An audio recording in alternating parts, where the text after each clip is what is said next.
Assalamualaikum, apa kabarnya anak-anak hebat? Semoga kalian selalu semangat dan sehat ya.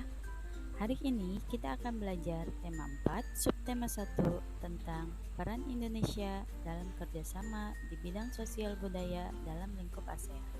Simak baik-baik materi yang akan Ibu sampaikan ya.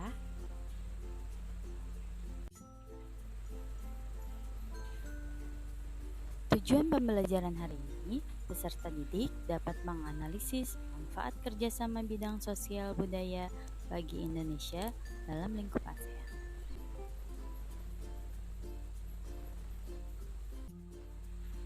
Globalisasi dimulai di abad 20, seiring dengan perkembangan teknologi, terutama teknologi di bidang komunikasi. Dengan ditemukannya televisi, komputer, telepon, dan perangkat komunikasi lainnya, menjadikan informasi menjadi sangat cepat diakses oleh semua orang di semua penjuru dunia, hanya dalam hitungan detik. Karena itu, globalisasi dikatakan sebagai masa yang mampu menembus ruang dan waktu. Globalisasi memungkinkan beragam produk dari negara lain dapat kita temui. Kita bisa menemui berbagai macam makanan, jam tangan, boneka, atau mobil dari negara lain. Produk Indonesia juga bisa ditemui di luar negeri, misalnya batik. Perkembangan komunikasi dan transportasi menjadikan barang-barang tersebut mudah ditemui di negara lain. Batik merupakan budaya asli Indonesia, bahkan menjadi busana khas Nusantara. Batik merupakan budaya yang berasal dari daerah Yogyakarta, lalu menyebar ke daerah lainnya seperti Pekalongan, Solo, Magelang, dan daerah lainnya. Kata batik berasal dari bahasa Jawa, yaitu amba dan titik. Amba berarti menulis, dan titik merupakan teknik pewarnaan dengan malam yang menggunakan cara di titik-titik. Sejak tanggal 2 Oktober 2009, batik ditetapkan UNESCO sebagai warisan kebudayaan asli Indonesia. Teknik pembuatan batik diantaranya teknik celup ikat, teknik cap, teknik canting tulis, teknik colek atau lukis, dan teknik printing.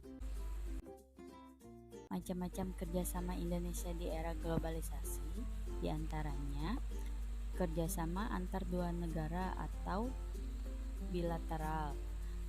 2. Kerjasama regional, yaitu kerjasama yang dilakukan beberapa negara di kawasan atau wilayah yang sama, contohnya ASEAN.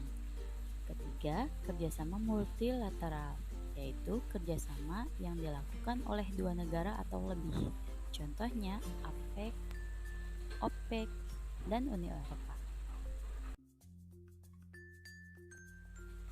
Manfaat kerjasama antar negara di bidang budaya yaitu sebagai sarana untuk memperkenalkan budaya yang dimiliki oleh suatu negara kepada negara lain, bahkan kepada dunia.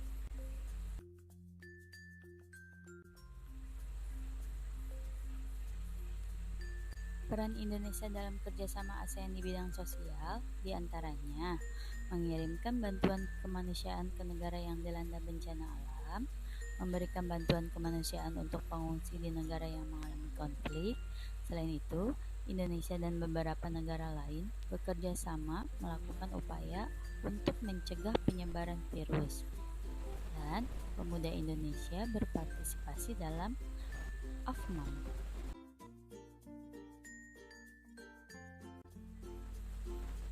Selanjutnya, peran Indonesia dalam kerjasama ASEAN di bidang budaya diantaranya Indonesia mengirimkan tim kesenian untuk mengikuti kegiatan kesenian dan kebudayaan di berbagai negara, berpartisipasi dalam ajang olahraga negara-negara ASEAN, pertukaran pelajar, dan mengadakan festival budaya negara-negara ASEAN pada ASEAN Culture. Sekian materi kita kali ini. Sampai jumpa pada pembelajaran selanjutnya. Jangan lupa di like dan subscribe ya. Terima kasih. Wassalamualaikum warahmatullahi wabarakatuh.